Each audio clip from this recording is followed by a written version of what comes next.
Hey everyone, what's up? It's Louisa Tanner-Munson from Feel Good Astrology, and this is this is an extended edition. I haven't done lots of updates recently because I'm working very closely with existing clients, but this seems like quite an interesting pattern that I wanted to explore.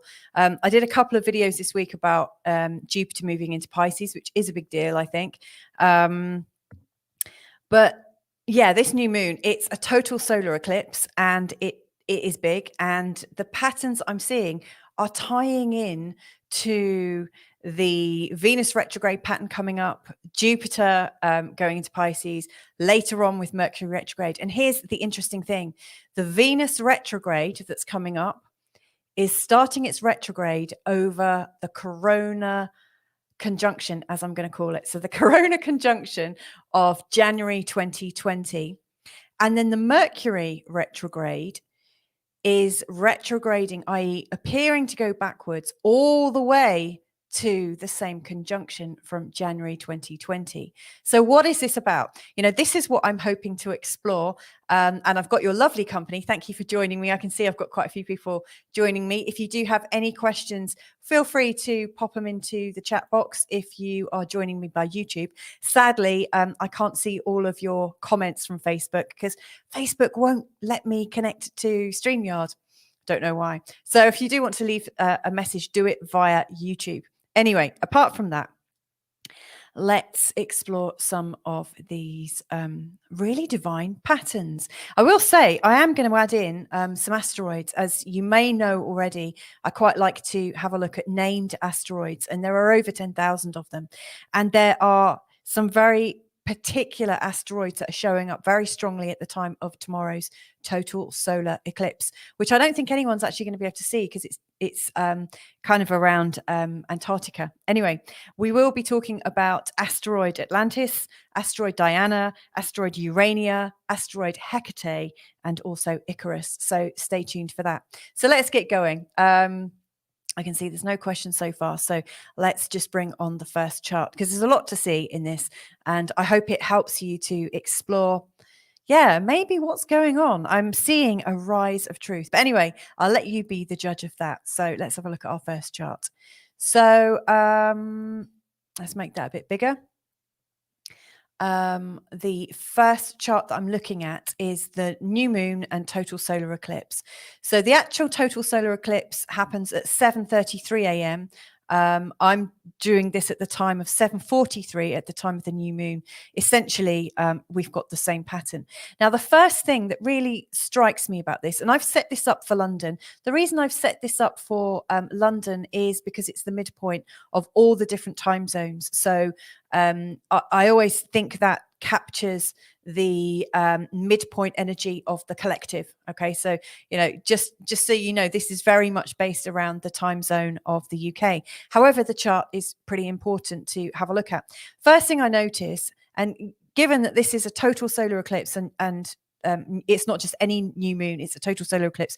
When this happens, you get what's known as a corona. Get that? So the moon apparently, or appears to, cover the whole of the sun, and it blocks it out, and all you see is this halo of light known, funnily enough, as a corona. So that's another reference that I just thought was interesting just to kind of throw into the fray there. But what strikes me about this is I look at a lot of new moons and eclipses, and they rarely fall around the ascendant.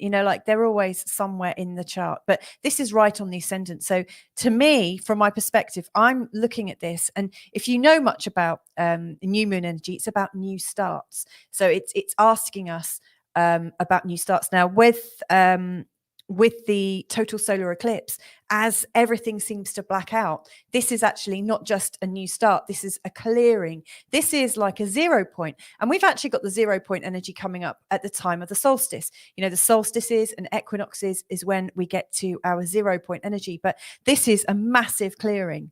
And it's in the sign of Sagittarius, which, for those of you that know about astrology, Sagittarius is ruled by Jupiter, and it's known for a sort of philosophical mindset, and also one that loves freedom, loves information, loves the sort of context of things. You know, they tend to have a lot of books and lots of adventures. They're investigators. They're really curious. And Sagittarian people tend to be quite playful and quite childlike and quite innocent. They're also known for making things really big. So this energy isn't just about getting a clearing about truth and honesty and philosophy and stuff like that. It's about getting the truth and making it so much bigger. So at some level, we're all being challenged to almost wipe our minds of what we've already known. And we are being either encouraged to see things through a new context, or there's the invitation to dissolve our mindsets and welcome something new, you know, be open to something new. This is a game changer, many would say. Now, Jupiter is, as I mentioned in my videos a little bit last week, Jupiter also rules the law and also like legal proceedings, also looks at storytelling, in particular from the position of telling very rich stories and complicated stories. It's the place of the journalist. It's the place of the narrator. Jupiter is pretty big. You know, Jupiter rules Hollywood. If you think about the sort of Hollywood energy of putting on a massive show with these complicated, twisty-turny stories, this is the kind of setting that we've got going on.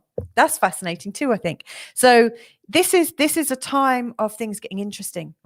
Now, the next thing I want to just point out to you is that obviously the sun and the moon are together.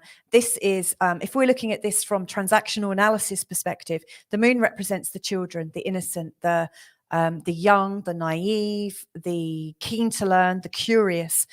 It's very much about innocence and that beautiful place that you're in before skepticism starts. It's also about our behaviors. It's about our instincts, our feelings. So it's very raw. It's very transparent. Everyone can see things. Now, often when the moon is right on the ascendant, if I'm looking at somebody's actual natal chart, if I see the moon on the ascendant, that's somebody who usually wears their heart on their sleeves. So to me, this is also heralding an outpouring of energy, feelings. People are getting very keen to offload their feelings and actually make their feelings known.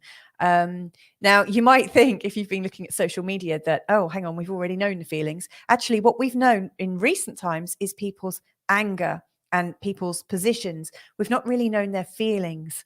You know, the anger and positions and the sort of polarity mindset that's been going on has come from a place of fear, but it hasn't necessarily come from the core of who we are. So then we've got the sun, which represents the quintessential adult energy. It's about our ego, our very well constructed personalities, and also our ability to discern when we're being taken advantage of or when we need to actually defend ourselves or stand strong. We've also got Mercury. Now, Mercury in sort of generic charts about like civilizations and populace and stuff like that, Mercury represents children, but it also represents traders. It represents the everyday man. It represents the shops. It represents the markets. It represents trades, you know, not just like financial trades, but the kinds of trades that go on all the time between transacting people. So we've got the young, the kind of fresh new adults, and we've got people wanting to do business.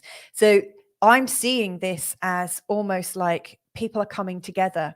We've got all of these people kind of coming together in the sign of Sagittarius. And Sagittarius, like I said, it awakens us to the truth. Now, this is a really positive chart. There's very little red, which shows the challenges. There's lots and lots of blue, which is showing ease and flow. Now, when I do look at people's actual astrology, you know, and I see a chart with not so much red, it can sometimes represent an opportunity lost, you know, because there's not enough fight to actually achieve something. So the red gives us determination and the blue gives us style and ease and flair and talents and an ability to rise up. But can you really rise without a bit of effort? Who knows? Anyway, what I'm seeing with the sun and the moon in particular is that they are in a lovely trine to Chiron here. Now, Chiron is known as the wounded healer. He's also known as the guru, and he's right in a conjunction with this angle here known as the IC, which is to do with our home, our stability, the structures that we build, our families. It's very, it's our communities, but it's actually what we get from our communities that support us in our journey. Now, Chiron as the wounded healer in such a beneficial aspect to the sun and the moon, to me, is indicating that we can see and we can have conversations, healing conversations about the hurt and pain that people have been through. We may very well, as a civilization, be ready to accept some of the pain and healing that's been happening, the pain and devastation that's been happening, but that we might also be ready to engage in healing, and that we might be ready to take off our pride, take off our anger, and meet and transact with people at a very basic core level. It's the core of who we are. This is us addressing our childhood hurts, because a lot of people that are getting triggered right now will be getting triggered because of some previous hurt that we are projecting onto our now. So this is a very healing thing. Then we've got the sun and the moon in a lovely sextile to Saturn. Now, Saturn is, funnily enough, in transactional analysis, it represents the parent, and the sort of governing authority. Now, if I was looking at Saturn in the terms of sort of civilization charts, Saturn might represent the middle management.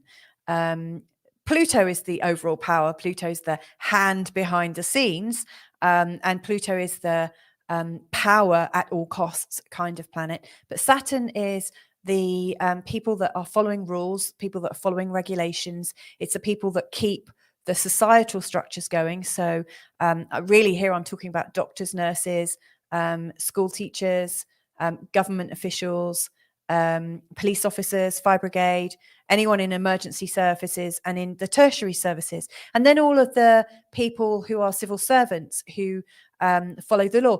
Traditionally, these people who are helping in these helping capacities tend to be quite conservative in views. I'm not talking politically necessarily. I mean, they're more balanced. They're more, they try and walk a middle path rather than, a hard either way, if you know what I mean. They are trying to be as balanced and as strong structurally as possible.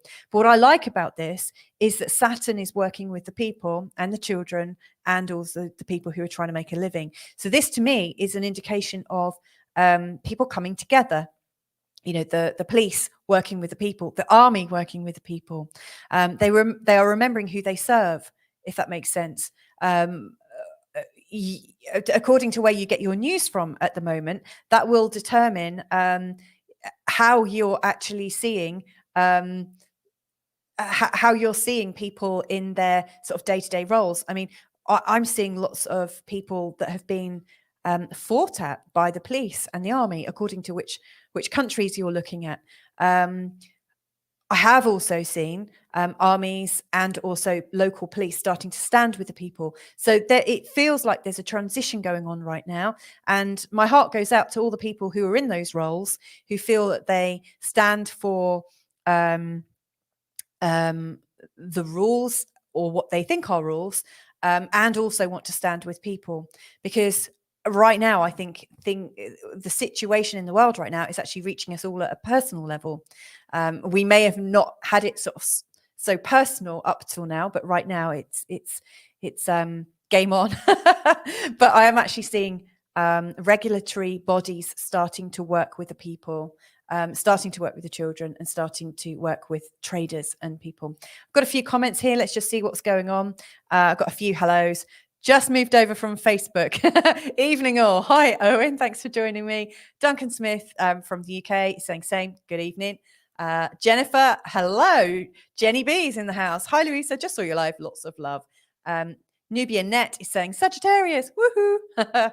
I'm a Sagittarius as well, by the way.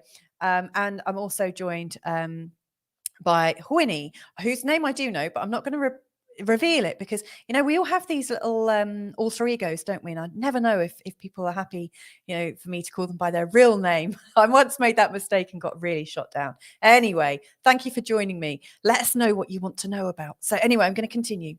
So yeah, it looks like there's support coming. Now there's a couple of other things I really like. And we've got the moon and the sun and Mercury in this lovely connection here, which is known as a sextile. And the midheaven, represented by the MC, is how we stand in the world. It's how we show up as human beings. And so right now, as individuals, as the parents of children, as business owners or employees, we have an opportunity to show up in the world right now as who we are. And actually, this is showing up in the sign of Libra. And Libra is very much about peace and love and joy.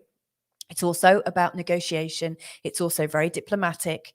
And it would follow legality. So it's like, how can we stand up and show up in the world whilst being calm and peaceful and also firm?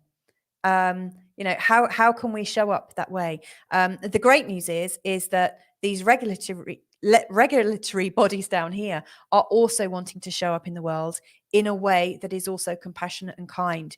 So I think some of these so-called mandates or ideas that everybody needs to do something the same way, or else you will face some kind of shortage of food, you'll be cut off from your bank account, you'll be whisked off somewhere. I'm actually starting to see that this is going to turn. It may very well be it's already turned, and actually what we're seeing in the media is a pack of lies. Who knows?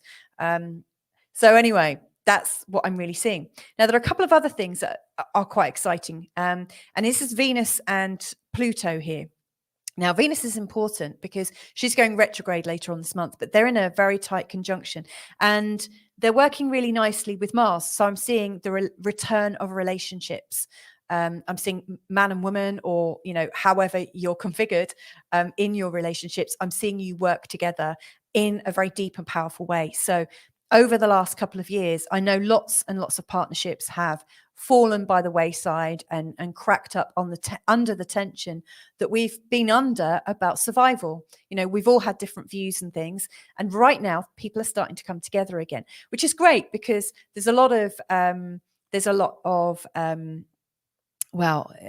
it's funny that governments are releasing messages saying that we can't see our loved ones at Christmas, and well, you can if you do this, and then taking it away, and this, that, and the other. And actually what's coming out of this is actually people don't want to be divided anymore. This is an indication that the great polarity game is coming to an end.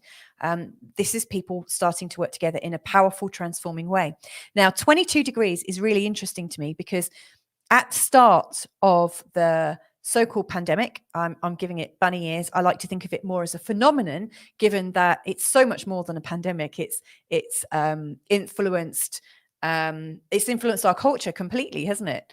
If you think about, like if an alien came and looked at our society one day and then looked at it the next, seeing everyone in masks and walking miles away from each other, they could make assumptions that humans aren't connective beings, that they don't connect, that they hide their mouth, they don't smile, they don't have expression. So, it's changed our context of how we interact with each other.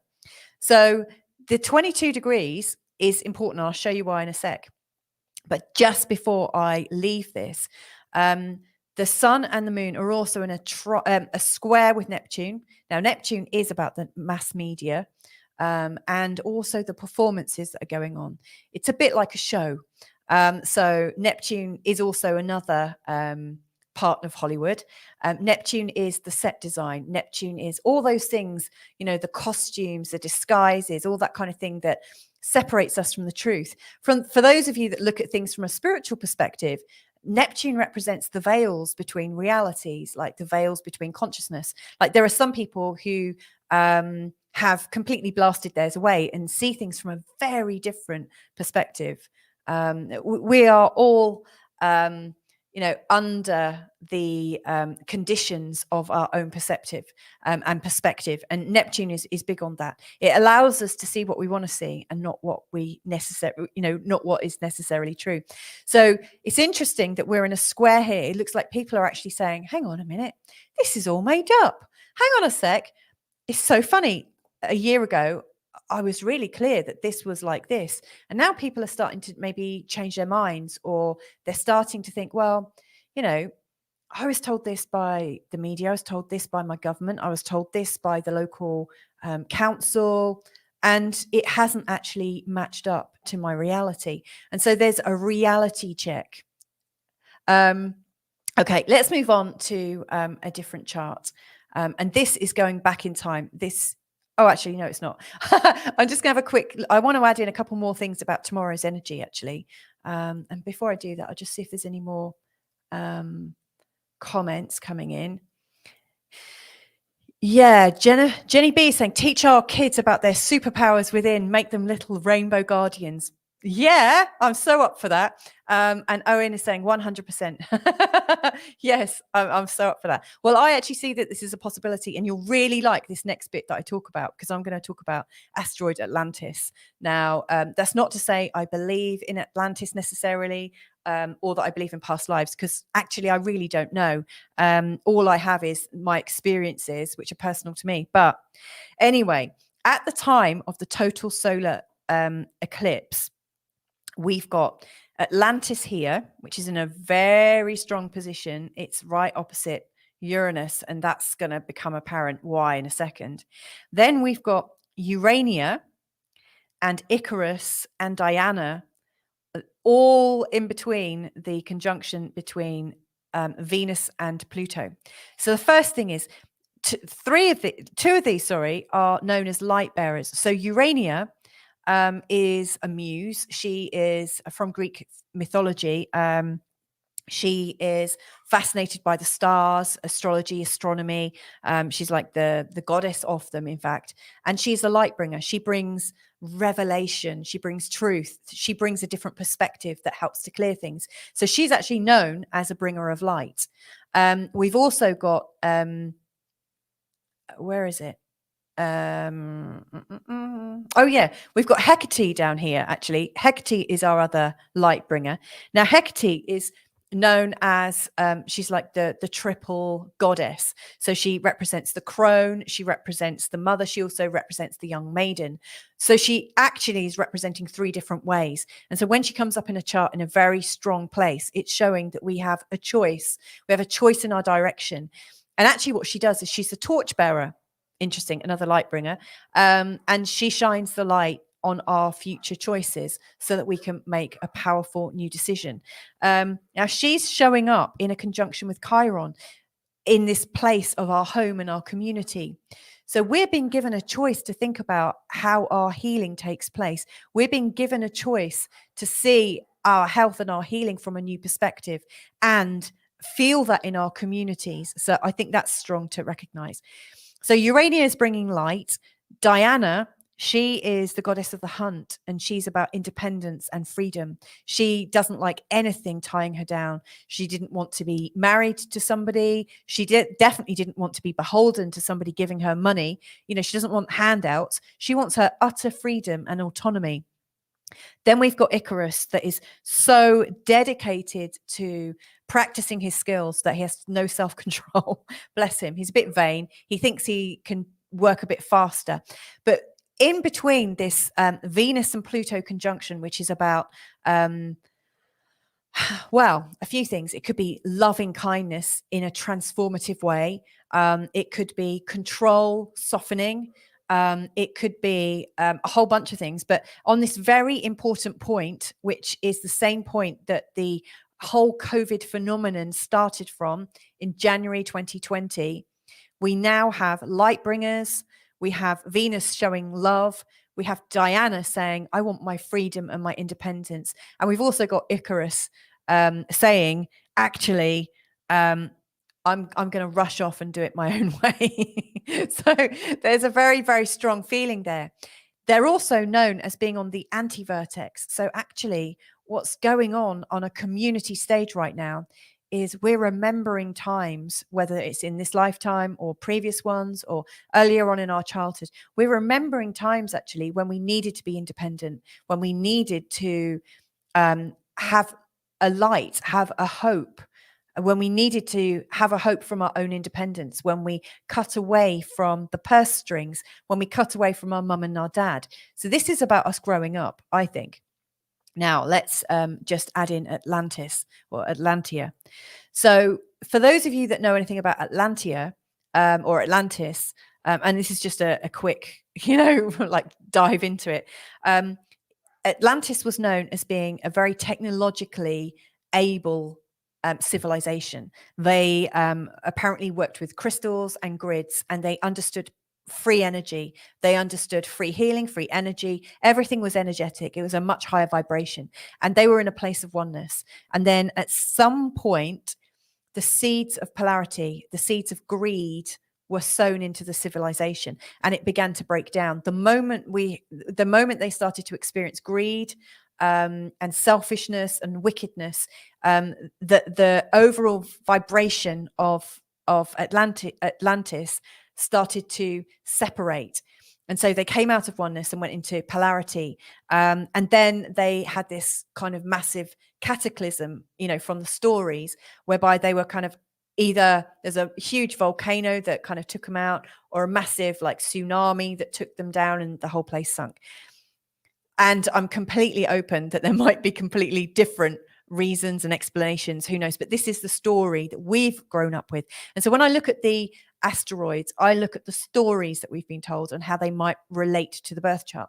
Now, Atlantis, or Atlantia right now, is in exact opposition to Uranus. Now, Uranus is the planet about earthquakes, shakes, tremors. It is about a cataclysm.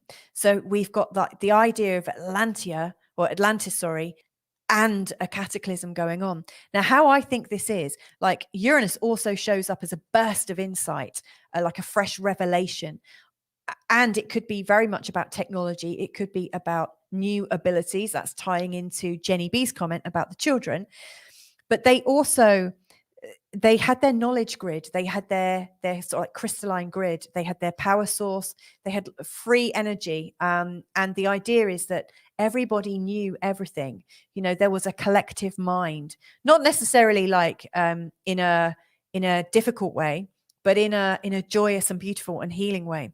And so it's quite possible that the people who are really open to channeling information, the natural channels of the world, who feel things, I'm seeing an awakening going on right now, whereby the things that we remembered, or the stories that we've been told, may actually hold a seed of truth in. And we've got these opportunities of shocking insight. So if I take this back just one step to the idea of, let's just come out of here for a second, revisit my team who are here again. If we take it back just one step, the whole idea of a total solar eclipse is we've got a clearing. We have a complete clearing and a golden opportunity to see things from a new perspective, like to rewrite the rules, to see things brand spanking new. It is a 0 point energy. It's a place where things have gone up on an exponential rise, and it's going up so much that it actually stands still, time standing still. We've got one of these moments, and it's coming up at 7:43 tomorrow morning if you're in the UK or in that time zone. So is it possible that, those of us, those among us who are very psychic and sensitive, is it possible they're going to awaken more fully? And of course, if that happens, if you reverse the story of Atlantis, whereby they were in peace and oneness, and then a seed of despair and greed was sown, and then they came out of oneness into polarity and their vibration lowered, is it possible that we are going to be raising ourselves up? I hope so. That's the one I'm going for. Let's see what else people are saying. I love the meteor showers. Anything skyward. I love this. You know what? I remember seeing the meteor showers with you that time that Carl and I stayed over at your place, and it was really beautiful. And I really thank you for that memory. We've got Anne Beryl Cox giving me a big old heart. Thank you so much, Anne. Lots of love to you. Nubianette saying, yes, Diana, be free. Yes. I love the goddess of the hunt. She is absolutely independent, makes her own decisions, doesn't hang on for reassurance and whatnot. Communities are growing again. Owen is saying, great times we are in. Oh yes. And Jenny B is saying, let's rise together. I 100% agree with that. Right, let's dive back in. I'm going to link this in now to the COVID experience, the COVID conjunctions, and talk briefly around why I think these are being revisited right now and why our collective view is going to drastically change over this next month. So here we go. Let's pop this back in. Whoops. And let's make it bigger. So this is actually a copy of the chart of the Pluto-Saturn conjunction. Now, they both move pretty slowly. Saturn takes 29.5 years to go all the way around the zodiac. Pluto, I think, takes 258 years to get round. So when these two collide, it's a pretty big thing. Now, at the time of the Pluto and Saturn conjunction, and they are the two authoritarians of the zodiac. So if you remember, I said Pluto was the grand controller, like the hand behind the scenes.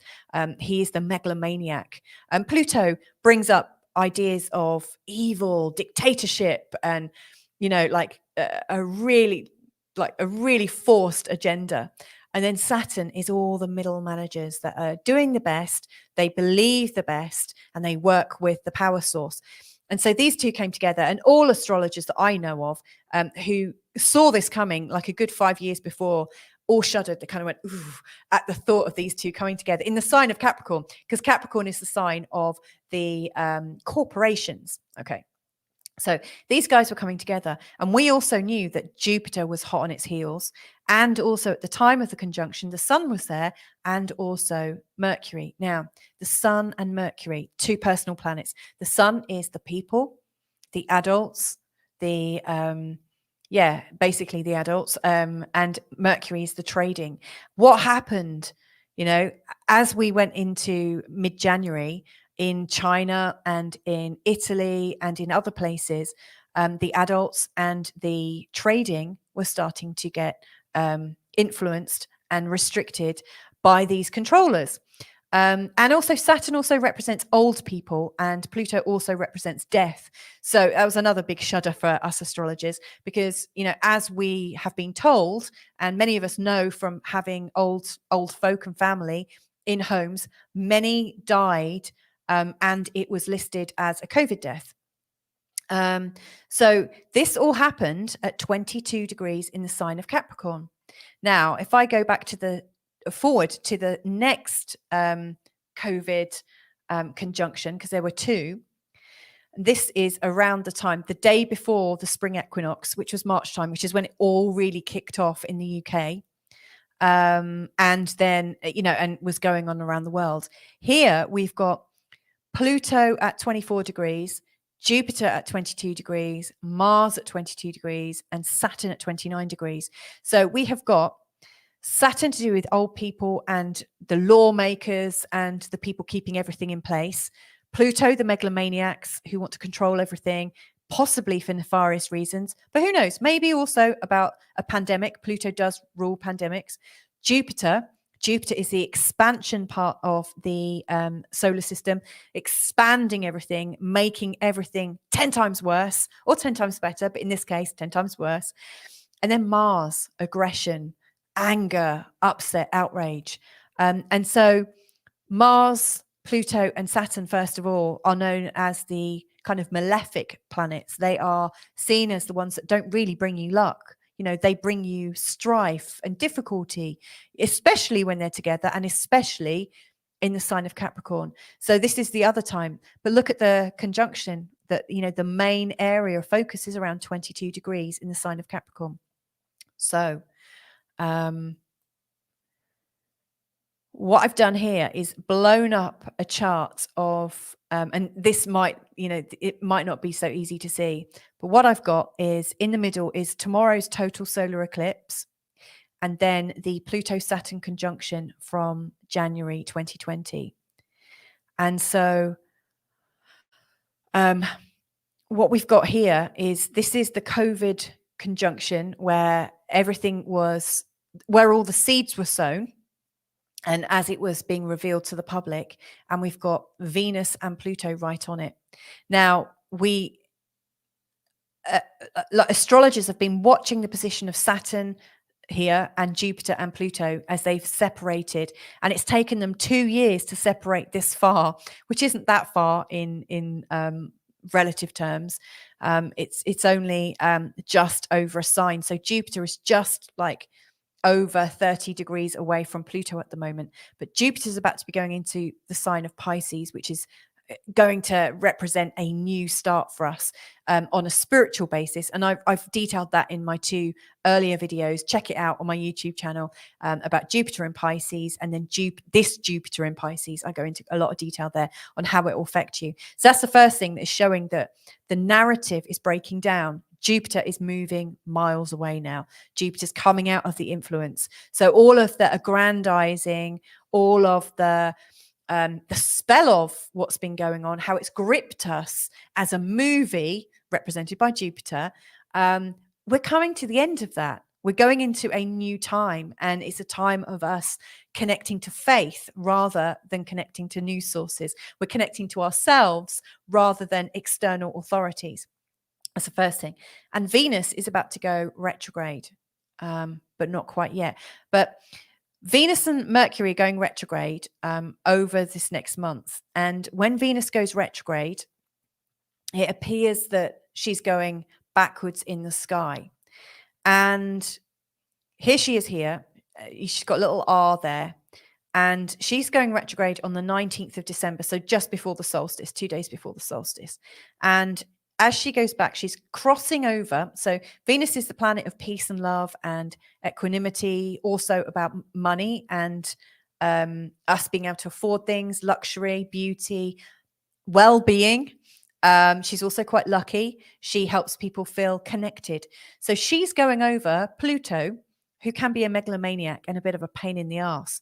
She's going over, and it's going to create some transformation. There's a chance, I believe, for some radical kindness, some loving kindness. There's a chance for us to start a bit like the flower revolution, where people put flowers in the end of rifles, at a big standoff. We're coming to a time where peace is going to come into our consciousness. I'm loving this. Now, Venus retrograde, in fact, I'm just going to talk now and come off the share, because I think this, I speak to everyone as I share this, but Venus retrograde is all about us re-evaluating everything that we value. So we're re-evaluating our relationships. Often we look at past lovers and what happened, what went wrong, what we've learned from it. Sometimes old lovers come back in. It's worth always remembering why you split up, so you don't get hoodwinked back into a bad energy pattern. But we start sort of connecting into things and questioning all of our values. Something else that happens around the time of Venus going retrograde, she goes retrograde approximately every 2 years, around that for 5 weeks. And when she goes retrograde, our attachment to the values that we put on things tends to rise. So for instance, if you're an antiques dealer, you should notice a surge, because people are more attached to having these things, and they'll pay almost anything for what they want. If you're selling a house or something, this is a good time for you to do it. Because people will up the potential value of what they're seeing. They don't see it in quite the same way. There's a bit of nostalgia there. But she's going to be getting us to, well, she's inviting us to rethink all the ideas and values that we've pinned on things during this whole time.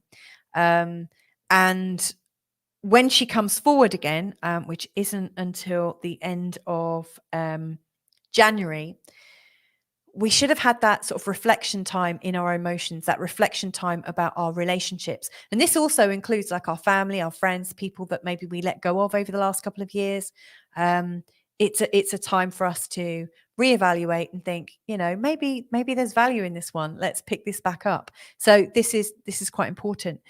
And then Mercury is going retrograde in mid-January, and Mercury is going retrograde right as far back as the COVID point. So it is, again, these two personal planets, one about love and connection, and the other about the way we trade, the way we transact, the way we tell stories about what we're going through, the way we get our news sources, and the way we start thinking about things and processing things. They're both going into a place of reflection. both going to the place of COVID before they start moving away. And with it, they're bringing a new energy in. So I think we are going to start seeing some changes, but there's more, just a little bit more.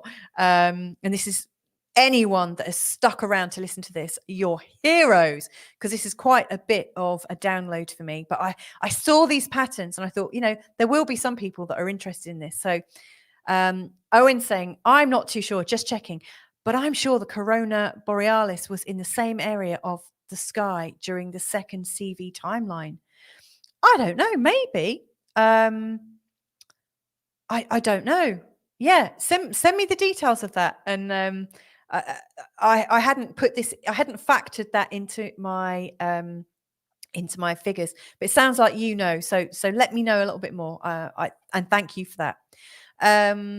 Right. So the last thing I just want to run through, is this. So we're also going into a time of the changing of the North nodes. So let me just bring that back on the screen. Where are we? So this is Venus retrograde. Now, the North node is this little guy here. It looks like a top hat, or it looks like a pair of legs with a groin drawn in. I don't know if you can see that. I can't make it any bigger, unfortunately, but it's a funny little symbol. The North node shows our collective karma and what we're focusing on. Now, at the moment, this is the true node, and it's in the sign of Gemini, and the south node is exactly opposite. And if it was on this screen, it would be here at 1 degree in the sign of Sagittarius. And for about 18 months, the nodes, they determine the signs of our eclipses. So our eclipses always fall, or nearly always fall, in the signs of where our north and south nodes are. It's all part of the calculation. But the north node shows the direction we're moving in, and the south node represents what we're coming away from. And I remember a couple of years ago saying, with the south node in Sagittarius, we were moving away from this time of all of us being experts in one field, like being professors, and like we all had that just one string to our bow. I was saying, actually, where we're moving karmically is to have a lot more strings to our bows, a bit like a prepper mindset. You need to know how to look after your land, how to make compost, also how to make a kick-ass solar array. You also need to know how to cook, but you might also, during this time, you may well have also learned that you had new skills to share. And it's very much about community. So it's like coming out of your comfy sofa library and then getting into the community and learning from each other. That was where we were going. Now, these are just transitioning, and they move backwards astrologically as we view them on a chart. And so over the next month, the North node is transitioning from Gemini and into the sign of Taurus. Now, Taurus is all about security, and it's all about value, and it's all about steadfastness. And it's ruled by Venus, so it's very much about love as well, and commitment and loyalty. So I'm seeing that our karma is for us to come together and for us to be wealthy all together, that it's no longer an option for some of us to be wealthy and not all of us. But I don't think when the North node comes into the sign of Taurus, that all of us having nothing but being happy. I don't think that's the true meaning of it. I think it's about us sharing wealth, not having it determined that happens, but we're sharing resources, but also finding more stability and a lot more commitment and loyalty and partnership. So this is quite a good time. It's also a time when karmically we're getting more enterprising, and we're starting to build our resources from a new perspective. Now, that perspective is we're moving away, and this is the interesting bit. The south node represents what we're moving away from. We're moving away from the power grabs represented by Scorpio. So Scorpio is do or die. It's my power, not yours. And they defend the power. It is also about the sort of like resurrection. It's like letting go of stuff, but actually not many of us do fully let go of anything.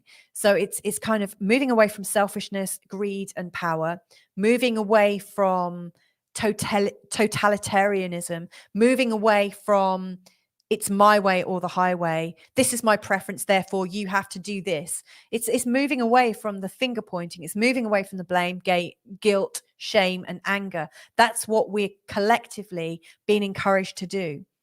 And we are supposed to be moving in to a place of love and built resources, shared resources. We work together, we start rebuilding. I'm not talking about building back better bollocks. I'm talking, and I really mean that, that is contrived, in my opinion, to keep the wealthy really wealthy and to screw anyone else. There, I've said it. Possibly the truest thing I've actually said. But this is a time for us to rebuild in a way that's going to suit everybody, in a way that works for everyone. And it's also a return to nature. So there you go. Anyway, I think that's it. I think I'm happy with that. Oh, yeah, just a quick little reminder. Jupiter going into the sign of Pisces on the 29th of December.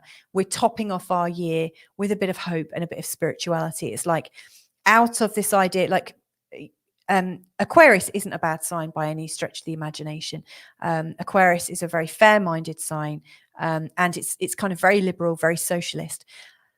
Now, what's happened in this last couple of years is it feels like socialism has taken on a whole new energy.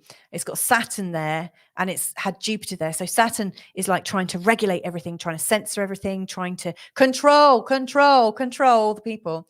And then Jupiter is like making that so much more emphasized. Remember, these guys were still kind of under Pluto's control. So it's like, how can we take the phenomenon even further? I know, let's create movements and let's really stop everyone. You know, if I can't have this, nobody can. You know, that kind of thing. And now Jupiter's moving significantly far away from Pluto now. And so I actually think socialism, and I don't think it's a death of socialism or liberalism or anything like that. I myself have found myself very much sort of like liberal in my mindset for many years. It's just in the last couple of years, it's actually made me shudder a little bit, because the intention, you know, it's gone, and this peace, love, and joy. It's almost like I'm going to fight you to the death. So what I'm seeing is that the kind of socialistic ideas and us working together and us working to help each other, that's emphasized again. A lot of the pressure cooker atmosphere should start to come off. And Jupiter is going into the sign of Pisces. It's giving us the chance to reflect, refresh, and tune back into who we really are. So there you go. That's how you link in a total solar eclipse and a new moon to something that happened 2 years ago, and the effects are ongoing. I hope you found that helpful. I really do. Of course, you know, that energy could be used, you know, I'm hopeful that things will start to get into a bit of a balance. And by balance, I mean give and take, not this is the way, not I'm going to censor a load of people who up until very recently have been listened, honored, taken very seriously. I'm so shocked and surprised that a lot of information has just been completely discounted by some twerp at the top who says this is how it is. Everything else is fake news, and everyone's bought that. What a crock. Anyway, let me let go of that anger. If I was in your shoes right now, I would start planning on how to see through this whole thing right now. We've got the energy to see through, see beyond, see into a new future, feel into that new future, and start planning our new future. I don't think it's going to be easy. This is a lot of different energies going on at the same time. But I do think it's important that we start to see beyond where we've been seeing, where our heads have been at for the last 2 years. It's time for us to refresh, reinvigorate ourselves, and absolutely connect with our core, because it's only when we're connected to our core, not in fear, when we're coming from the place of who we really are, that we will all start to collectively raise the vibration and also remember why we're here. Anyway, thank you so much for joining me. I absolutely love it. If you haven't already subscribed, please do subscribe. There's a link below. If I can be of any help, just drop me a line. It's louisa@feelgoodastrology.com. I love you all. I hope you have a really beautiful, smooth transition from here right the way into the new year and beyond. But anyway, lots and lots of love to you. Bye for now. Oh, and just before I go, let's just pop on a couple of other comments because you guys are just cheering me up. We're lighting up this time, and I absolutely love it. So Anne Burrell Cox is saying, yes, inspirational. Thank you. You're very, very welcome. Absolutely. And a big heart. Jenny B is saying, another reason to be aware of your own energy, be in your center to be able to serve others. Yes. Bob Yonker, thank you. Hey, I want to just put a little shout out for Bob Yonker because I don't know if you all know Bob, but Bob is a very gifted musical channel, and that might not be his actual title, but Bob creates inspirational music. So if you are looking for the present or gift for somebody that, you know, for someone who has everything, you know, and you just want something really, really special, Bob, if you give him the name of the person you want the music designed for, he will sit down and he will tune in and be inspired. And what comes from him is absolutely sensational. I commissioned him to do a birthday gift for somebody. And it was amazing. It brought tears to her eyes. His music has a kind of healing energy. It's really, really incredible. Bob, if you can please put your website address into the chat, I will put it on the screen. Okay. And then very recently, Bob felt the desire to create a piece for me, and it came to me at just the right time. It was absolutely perfect. It moved me to tears as well. And I can only really say thank you so much, Bob. You are amazing.